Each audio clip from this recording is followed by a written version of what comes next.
Hi everyone. I hope that you guys are having a great week, and I know that we have our meeting tomorrow, and I was finishing up defining the problem from my deliverable for the meeting and was having a really hard time getting it on paper.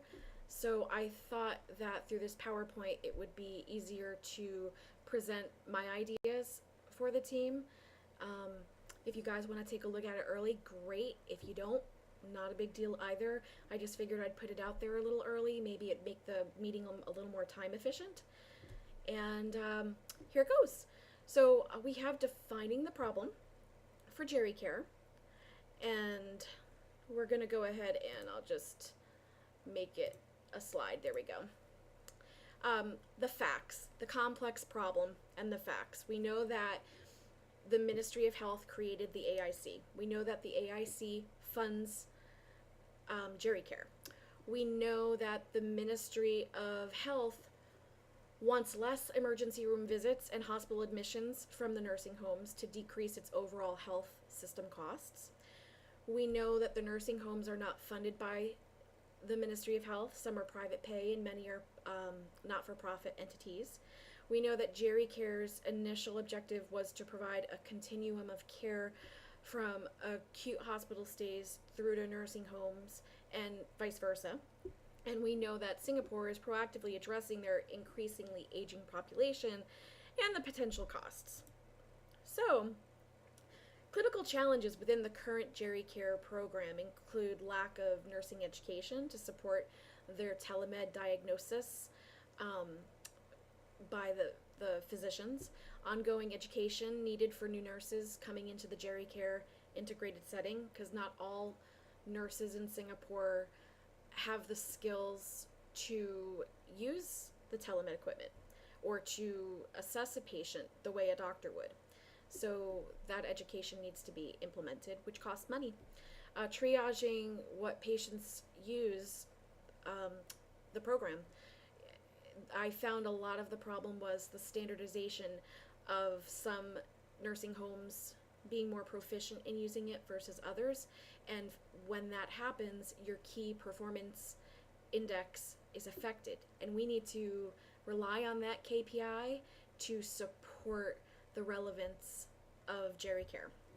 So, nursing homes, non-compliance issues in the current program. More work for the nursing staff, that would be a reason for that. More resources committed to continuing education, that's another reason for non-compliance. No substantial incentive plans. I believe we talked about that in our meeting last week. And then privacy concerns for their patients, which I want to say they addressed that in their current program, and that's really no longer a problem, but maybe with new stakeholders it could be. Okay, so what more can we add to the known facts? What can we add as a team? What are your thoughts? Maybe take down some notes if you want. If any of this is stimulating any more ideas, this is great. That's really what I was hoping, that we could brainstorm. It's so hard to do it over the internet when you're not face to face, so I'm hoping that this helps. Okay. Whoops, went too far. Let me go back. Sorry about that. Okay, so we're going here. Key performance indicators to support currently the Geri-care relevance. So the key performance indicators right now, they track hospitalizations, they track the number of consults performed, and they track the number of trained nurses. And those three KPIs are really what support keeping Geri-care alive. So maybe there are other indicators, and I don't think I actually put that in the problem solution to increase our KPIs. So we might want to add that to somebody's problem thing. So what other indicators can we include in our alternatives to support the relevance for Geri-care? Now that we understand the facts, how do we get to the problem? Well, I used two tools that are recognized in the business world as being very acceptable and solid for problem analysis. And the first one I used was a fishbone diagram, and the second one I used was a KT analysis. KT is Kipo Trigo. I was going to add it to the end of the slide. I'll show you tomorrow. But KT analysis is a really in-depth tool for problem analysis, decision analysis, potential problem analysis. So I used it for problem analysis, and I'll show you how I did that. So here's the KT problem analysis. What it is versus what it is not. When you actually force your brain to think what it is versus what it is not, you can see the distinction, and then you can find out the cause. And I realized once I wrote down the causes, I was coming up with a more defined problem and alternatives. So that's what I did. So here's what I did. What is the problem? Where is the problem? When is the problem, and the extent of the problem? That's the KT way. So what is the problem? Valued integrated health services that may be relinquished in a changing climate. So pretty much what Trista had said, where are they relevant? What it is not. It is not, what is not the problem, I should say. A sound, well-integrated health service utilized frequently throughout all portions of the Ministry of the health system. The distinction, right now it's only used in select locations. So what are the possible causes of that distinction? Lack of marketing, lack of funding, lack of education, lack of integration into more health realms. So all of those causes, if we keep those in the back of our head, could possibly be alternatives for our bigger problem. So then we went to locate in the integrated health setting between hospitals and nursing homes. That's where the problem is. Where is the problem not found? In the primary care offices, nor a home health setting. So what's the difference? It's only used in institutions. So what could be the possible cause? Maybe we could expand the program to be more comprehensive, make Geri-care relevant in physicians' offices as well as home health agencies. So timing. When did it first occur versus when was it last observed? Well, it first occurred when the Ministry of Health stated that they were going to restructure. That's when this problem occurred. And when did it not occur? If the restructuring project included funding for Geri-care, then we wouldn't be having this problem, which is kind of what Dwayne had said. When we were first brainstorming last week, he said funding. Well, there you go. It really is all about funding at the end of the day. So the distinction, the program objectives, and funding. So what would be the cause? The support for the Geri-care program is lacking through the Ministry of Health assessment. So then we go down to magnitude. How far does the problem go versus how localized it is? And the impact can be felt through all integrated parts of the health system. And how can it be localized? It would only impact nursing homes and stay within the local stakeholders. So what's the difference? We should be looking at how we can incentivize nursing homes and home health agencies and physicians to use this product.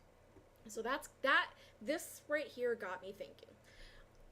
So then I went on to the fishbone diagram, which kind of almost mirrored everything we just did in the KT analysis, which was pretty cool. So the kind of a problem statement here said, is Geri-care utilization feasible to meet the Ministry of Health objectives that include decreasing the cost of overall health care on the health system through decreasing hospitalizations through integrated health care? I don't want that to be the problem statement. It's really wordy. I was probably really tired when I wrote that. But anyway, if you look at that, then you can see that we have some domains here where we're finding problems in funding, like Dwayne had said. Clinically, I recognized in standardizations, environmental, and technological. We are an information technology capstone, so we want to keep technological in there. And we got to have funding in there because they drowned financial in our capstone orientation. So under funding, we have lack of contract. We have no funds are needed to, more funds are needed to market the program. We have more funds are needed to grow the program, and we have more funds are needed to support the educational needs. So all of those support a problem. Clinically, there's no formal training in a lot of the places. There's no standardization of the training. And there's a lot of clinician compliance issues because maybe they're overworked or they don't have enough training and don't feel comfortable. More training will be needed to grow the program into other realms. So if we decide to go that route, we have to think that way. Standardization. No nursing home utilization standardized. So one nursing home can do it this way, the next nursing home can do it that way. And that affects our KPIs, which we rely on to support the relevance of our program. So lack of standardized, I think I just said that. So then we go on to environment. So we have, there's no utilization in the home health realm that we could put in there. Maybe patient compliance. I'm not too sure about that. Our nursing home patients are normally pretty compliant with anything the nurses will suggest, and if they're not, normally we can educate them to be. I don't really see compliance as an issue here. Most patients actually wind up loving telehealth, by the way, even though in the beginning they're kind of resistant. It really is a great teaching tool for them too, but that's a whole different thing. So no utilization in primary care offices is another way, and external conflicts would be included in environmental as well. Then you have technological things that I don't even think I put on my problem plan, so we'll have to add that if we decide to go with anything that I'm suggesting.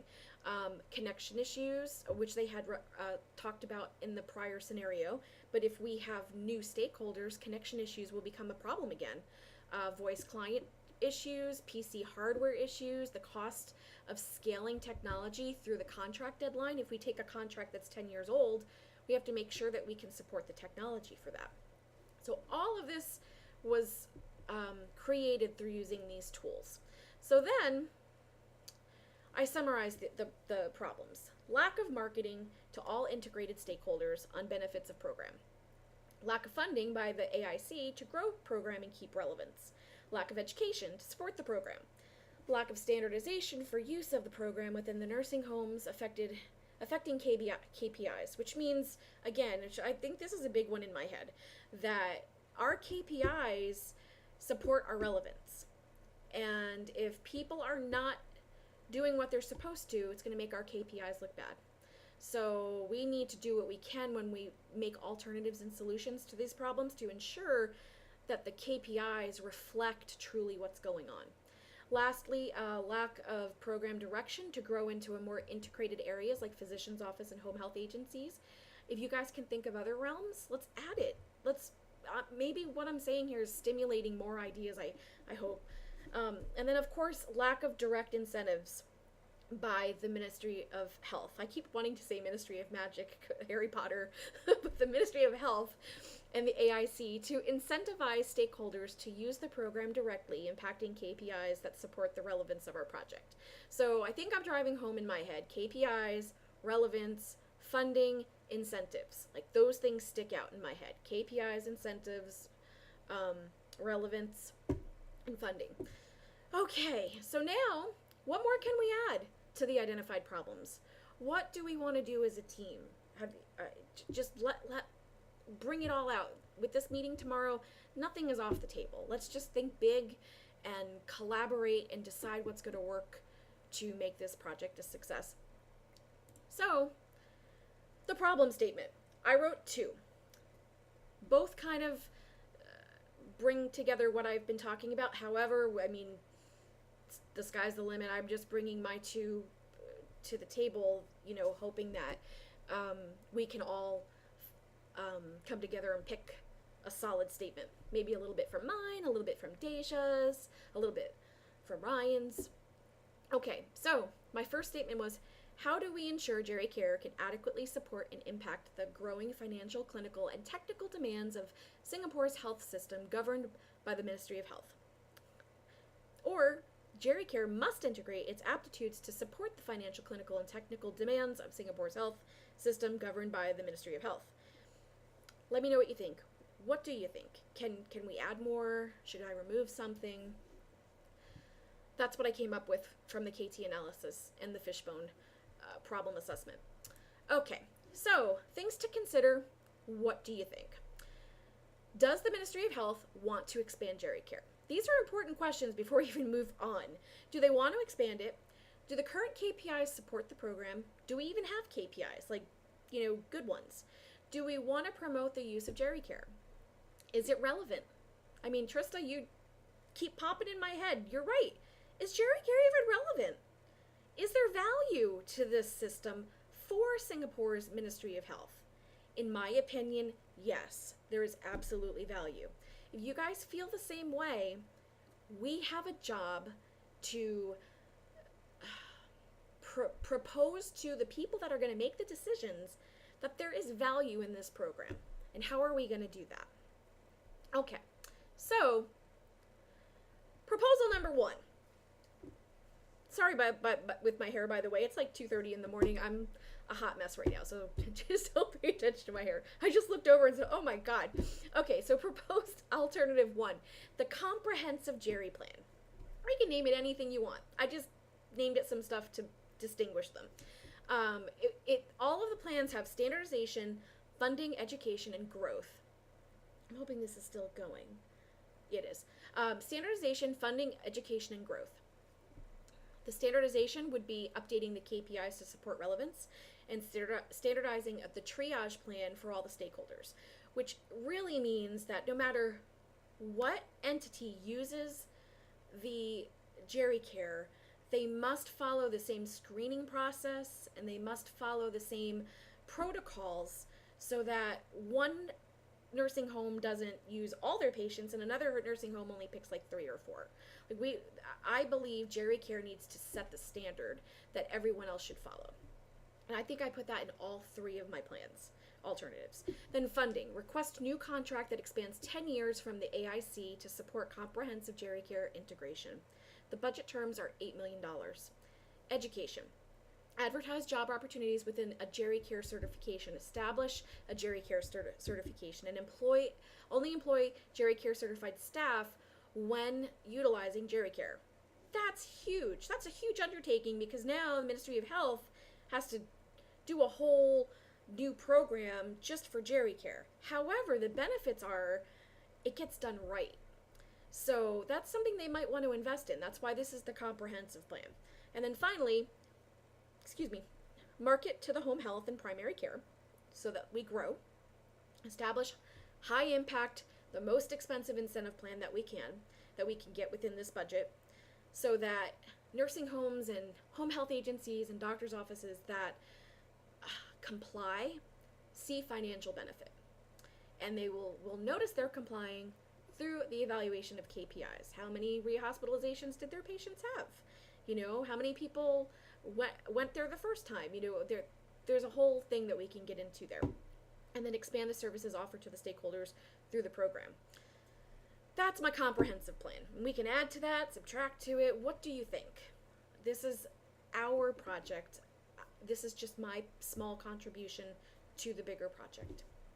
Okay, then we have the pros and the cons. The pros for this plan include that most impact to the integrated health care and stakeholders. This program will provide the most positive impact. It supports standardized competency for quality outcomes, and it provides the most impactful incentives. The cons, it's the most expensive through the incentive program and the education requirements. It's the most resource heavy, and it requires establishing a new program. Those are the cons for me. Okay. So then you have the consolidated GericCare plan. This one has the same standardization. The funding is 5 years instead of 10. The budget term, you'll notice the money kind of goes down, right? And we can change the money. I just threw some dollars in there. Financially, we're going to have a whole financial comparison thing to show how we got to the $4 million. So I'm sure those numbers will change. This is just for tomorrow's meeting. Each stakeholder provides training with the use of Ministry of Health preceptor. So they'll have like a mini preceptor program where maybe once a week or once a month even, this person, like say I'm the preceptor, would be available to St. Mark's Nursing Home. And I go there on Fridays. So that's the day that I do updated trainings. I help with the telehealth. So it's a limited program. It's not like a GeriCare certification program. That was my proposal here. So it's a little bit less expensive. There's less resources for this. And it puts the ownership back on the nursing home or the home health agency or the doctor's office to train their staff instead of the Ministry of Health. And then market to the home health agencies and private care, but it would be with less investment in marketing because our budget is less. Okay, the pros and cons. Quickly, strong impact to the focused stakeholder. It's not the least expensive. I don't know why that says that. It's moderately expensive. I'll have to fix that. It focuses on process improvements and not growth of the program. I feel like this is not the right slide because this is the smallest contract. I feel like I'm talking about the smallest one. This is the medium contract, not the smallest one, and it's 5 years. The smallest one's 3. And education standards are still placed on the individual stakeholders, as will be in the smaller one. And then we'll move on. I don't know why that slide did that. I wonder if it's going to be reversed with the other. Okay, so then we have sustainable. The sustainable plan is our cheapest plan. It is just a 3-year plan to support the Geri-care program. The budget is only $2 million.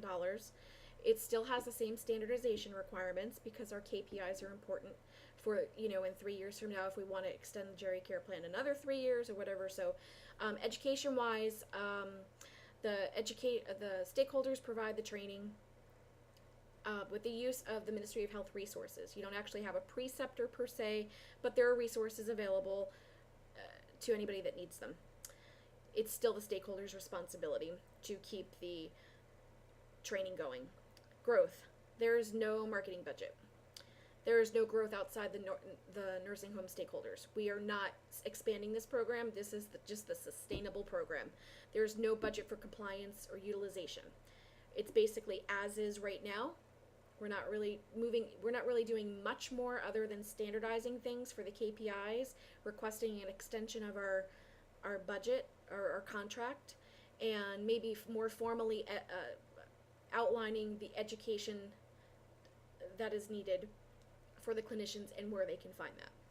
So that's our sustainable plan. And then the pros would be, of course, it's the most financially attractive. It supports standardization. It promotes necessary education from the resource team. The cons, it has the smallest impact to the health system. And the education standards would be the lowest of all 3. And it has the least impact to meet the Ministry of Health's long-term goals. And in the end, I think that's really important to keep our eye on the fact that Geri-care should be supporting the Ministry of Health's long-term goals. So as you can tell from the way I'm talking to you, I'm not a big fan of the sustainable plan, but it's there because we might have to pick that depending on finances. Okay, so alternatives in summary.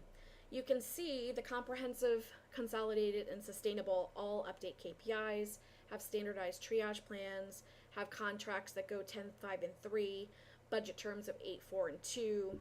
You have a certificate program versus an in-house stakeholder program versus just a resource program. You aim for full integration versus marketing the program with reduced funds versus no marketing. And you have strong financial incentives versus some incentives within a smaller budget versus no incentives, which would, maybe really impact compliance. Okay, that's it. That's all I have. So thank you for taking the time to listen to this presentation. I know that this isn't the typical way to do things. However, I was thinking outside the box and I thought that this would be a little more efficient. And again, this is just my proposal and what I'm bringing to the table. In no means at all am I saying this is how we have to do it. If everybody likes it or likes pieces of it, let's take pieces of it and use pieces of Deja's that are awesome, and pieces of Trista's, and we'll put it all together and make another presentation. Actually, this is not the presentation at all that I'm even considering that, I submit for our live. This was really just made for you guys. I just wanted something easy that was visual, that got us all on the same page. So I hope I was able to do that. And again, I will see you guys tomorrow for the meeting. I'm really excited that we're going to come up with some great ideas, and then we can work on who will get to do the executive summary and who will get to do the case summary and who can do the PowerPoint presentation.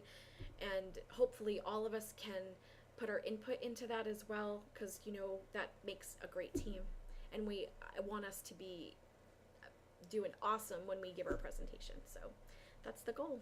Thank you guys so much. I hope you have a great day, and I'll see you tonight.